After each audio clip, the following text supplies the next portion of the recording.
කතා කරන්න පුළුවන් වෙයි කියලා. මේ ආණ්ඩුවේ ඉන්නේ සැබෑ කරලා දුන්නා.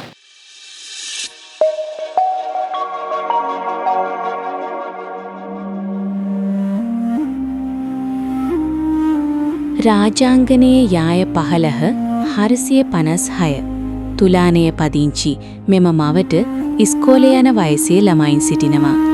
ඇයගේ පියා සිටින්නේ රෝගාතුර වෙලා. වසර ගණනාවක් තිස්සේ ඔවුන්ගේ ලොකුම සිහිනයක් වෙලා තිබුණේ තමන්ටම කියලා නිවාසයක් සාදා ගැනීමයි. රාජාංගනය ප්‍රාදේශීය සභාව සහ ප්‍රාදේශීය ලේකම් කාර්යාලය මැදිහත් වීමෙන් මාලිමා රජයෙන් ලබා දෙන නිවාස ආධාරය නිසා ඔවුන්ගේ නිවාස සිහිනය පසුගිය ජූලි 24 වනදා සැබෑවක් විය. හරි වෙලාව හරි පුතා ගන්න. වෙලාවක පවරන් ගිහලා ඉනයි. අර වලෙන් තියන්න අර පැත්ත බලාගෙන. අර වලින් පුතේ. අර පොඩි එකෙන් ඈ. ආම් තියන්න. දැන් බල්ලා ගෙනින් කරා. දැන් බදාල් දෙකුත් දාන්න. මේ හැන්ද අරගෙන අරක පුරුවන්. කරවතු නකන් දෙන්න. අනේ පුරුවන්. එල්ල හොඳ මේසන් බස් කෙනෙක් වේ කියලා ඉතින්. අර පුරුවන්. ආව දාන්න. ඔව් දාන්න බයිනේ.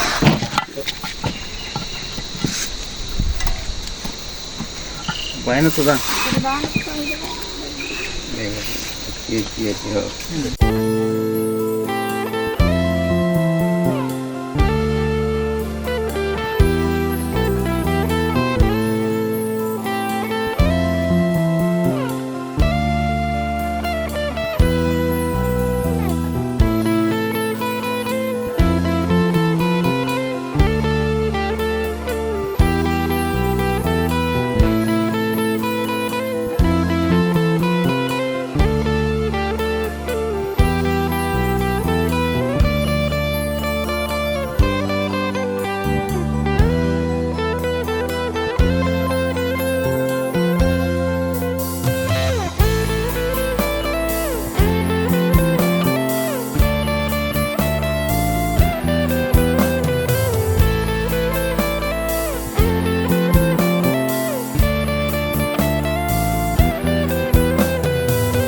ඇත්තට මේ සියලු දෙනාටම ගොඩක් පිං.